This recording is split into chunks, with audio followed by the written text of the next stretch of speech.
une mégalopole en plein boom. 7% de croissance économique, 20 millions d'habitants.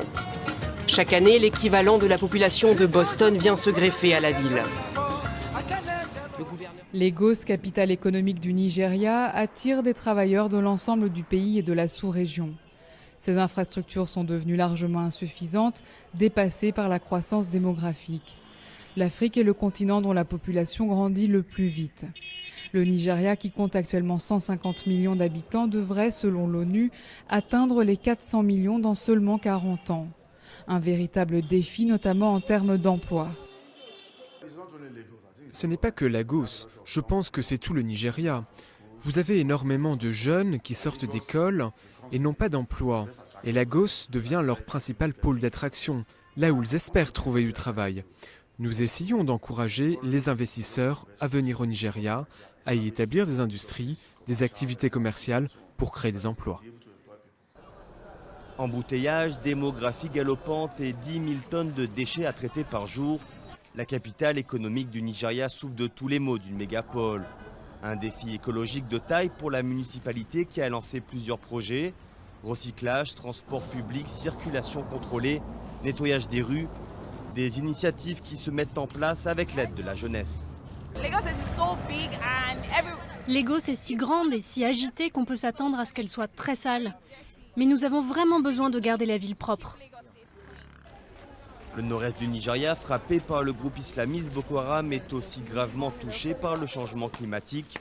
Le lac Tchad frontalier, dont la superficie a diminué de 90% à 30 ans, alimente plusieurs millions de personnes. D'ici 2025, la population de cette ville et de l'État du même nom devrait atteindre les 30 millions. Embouteillages monstres, pollution et infrastructures décrépies. Des problèmes auxquels les autorités veulent s'attaquer. Je dirais que nous avons 10 ans de retard. Ce problème perdure depuis 40 ans. Cela fait 5 ans que nous avons commencé à nous en occuper. Nous avons un plan pour répondre aux problèmes actuels et aussi pour prévoir le futur. Une feuille de route sur 30 ans pour un budget de 20 milliards de dollars. Au menu, la construction de 9 voies réservées exclusivement aux autobus, dont une a déjà été inaugurée, et 7 lignes de train construites par une société chinoise. Mais certains de ces gigantesques chantiers urbains créent des tensions dans les quartiers sur lesquels ils empiètent. Dans ce bidonville proche d'une nouvelle voie ferrée, des milliers d'habitants ont été expulsés et leurs maisons détruites. Selon les activistes, ils n'ont reçu ni préavis ni compensation. Ils sont venus et ont démoli toute la maison. Et depuis, je n'ai plus d'argent pour en louer une autre. Je vis dehors avec mes enfants. La rue, c'est ma maison.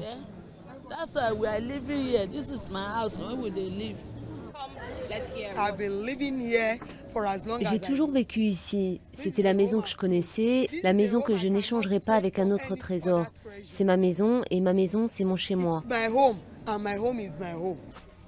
Selon le gouvernement, les améliorations d'infrastructures et la construction de nouveaux logements dans ce quartier sont essentielles.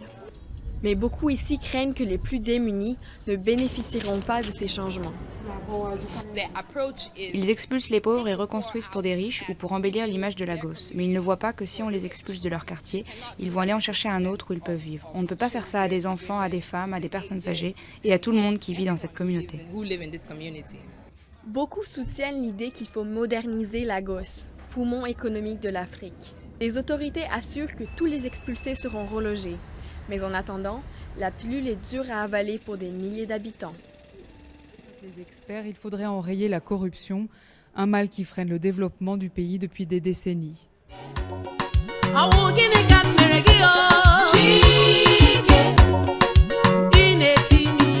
L'avenir pour le gouvernement, EcoAtlantic, un chantier immobilier pharaonique, le plus grand du continent, conquis notamment par les entreprises chinoises. Des millions de tonnes de sable ont été draguées du fond de l'océan pour faire éclore d'ici une dizaine d'années une île artificielle de 10 km². Une ville dans la ville, ultra moderne et luxueuse, à l'image de Dubaï.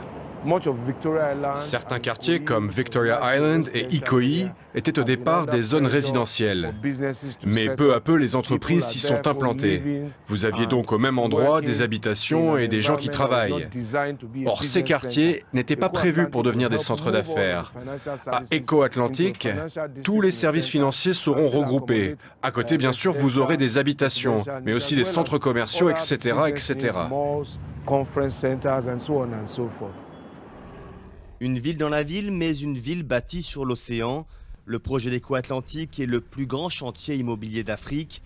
D'ici une quinzaine d'années, près de 250 000 logements émergeront de ces 500 hectares de terre gagnés sur le golfe de Guinée.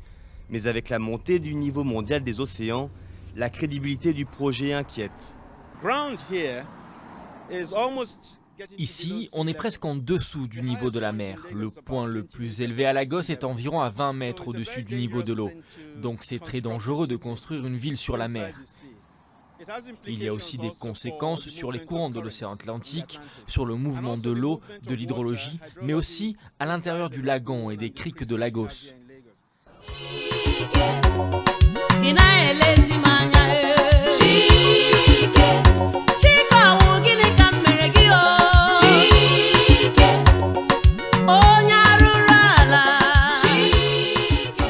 Gigantesque bidonville construit sur l'eau, pollution rime avec changement climatique.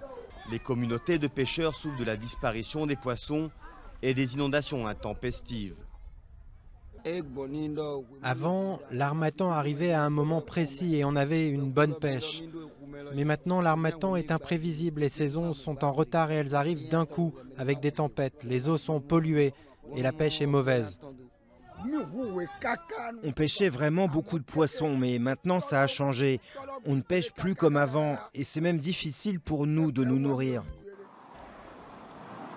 Le bidonville de Makoko grignote chaque jour un peu plus la lagune de Lagos. À l'image du Nigeria, pays le plus peuplé d'Afrique, sa population ne cesse de croître et ce sont désormais des dizaines de milliers de personnes qui vivent dans cette communauté de pêcheurs. Souvent, leurs parents ou grands-parents ont migré du Bénin voisin. C'est le cas de Mariri, une mère de 4 enfants. Makoko n'était pas grand comme ça avant. Mais nous sommes nés ici, puis nous avons donné naissance à nos enfants ici. Et ils y ont grandi. Les conditions sanitaires à Makoko sont désastreuses. Mais beaucoup n'ont pas eu les moyens de s'installer ailleurs à Lagos, première ville d'Afrique subsaharienne avec 15 millions d'habitants. Pour des raisons de sécurité, les autorités ont prévu de déloger une partie des habitants du bidonville qui vivent sous une ligne électrique à haute tension. Un projet qui inquiète. S'ils veulent nous déplacer d'ici vers la terre ferme, ça ne va pas être possible. Nous sommes nés ici, nous travaillons ici, nous avons tout ici. Le fédéral de Lagos veut en faire le poumon économique de l'Afrique, une vitrine de modernité où sont désormais interdits mendiants et vendeurs de rue. Voici Babatunde Fashola, l'homme le plus puissant de la ville. À ses yeux, Makoko n'y a plus sa place. À long terme, il ne pourrait pas rester là. Ce quartier n'a pas été conçu pour le type d'activité qu'il mène. À l'avenir, il leur faut une solution pérenne. En fait, là où ils sont, leurs activités ne peuvent pas prospérer. L'avenir pour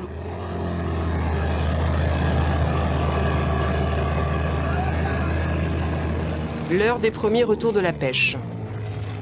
Les femmes s'affairent à la vente. Les centres commerciaux à Makoko, ce sont ces paniers. Ce panier-là, c'est 2000 naira, donc 10 €.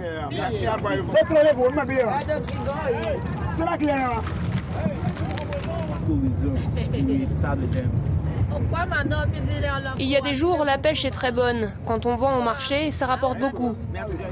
Loin du Dubaï africain, tous veulent croire que la pêche continuera de faire vivre la communauté. Le bidonville possède son propre chantier naval, à la réputation hors pair.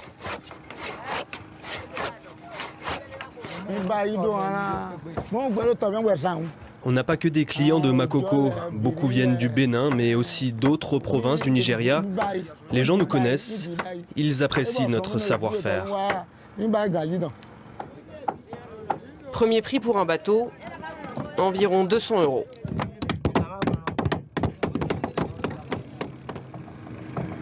T'as vu comment ta pirogue est solide? L'eau ne peut pas rentrer. Bon, maintenant, va falloir que tu finisses de la payer. Les cabanons s'entassent aussi le long de la rive. C'est sur la terre ferme qu'habite l'un des chefs de la communauté. Depuis 2 siècles, ils sont nommés par quartier. Ce jour-là, chez le balai, ce qui signifie chef en langue yoruba, on règle une affaire de dette impayée. Ils le savent tous, à l'extérieur, Makoko est vue comme une décharge, la tache noire du Lagos de demain. Les chefs travaillent main dans la main avec des avocats bénévoles, comme Dinma Nwoye. Elle est membre d'une ONG qui lutte contre les expulsions à Lagos. Il y a Makoko, Badia et beaucoup d'autres. C'est un problème fondamental. D'accord, le gouvernement émet des avis d'expulsion, mais il faut prendre le problème à la racine. C'est celui du droit de la propriété qui est beaucoup trop précaire ici. L'ONG reproche au gouvernement de ne pas proposer de solution de relogement aux habitants de Makoko. Le développement, c'est pas seulement des villas modernes et tout ce que vous voyez ici. Le développement, c'est d'abord l'être humain. Si vous délogez des gens, ils iront s'implanter ailleurs. Et vous aurez juste déplacé le problème. Donc autant s'y attaquer dès le début.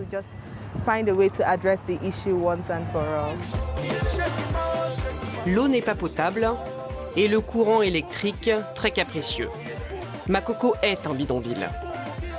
Mais un bidonville où le quotidien est le même qu'ailleurs à Lagos.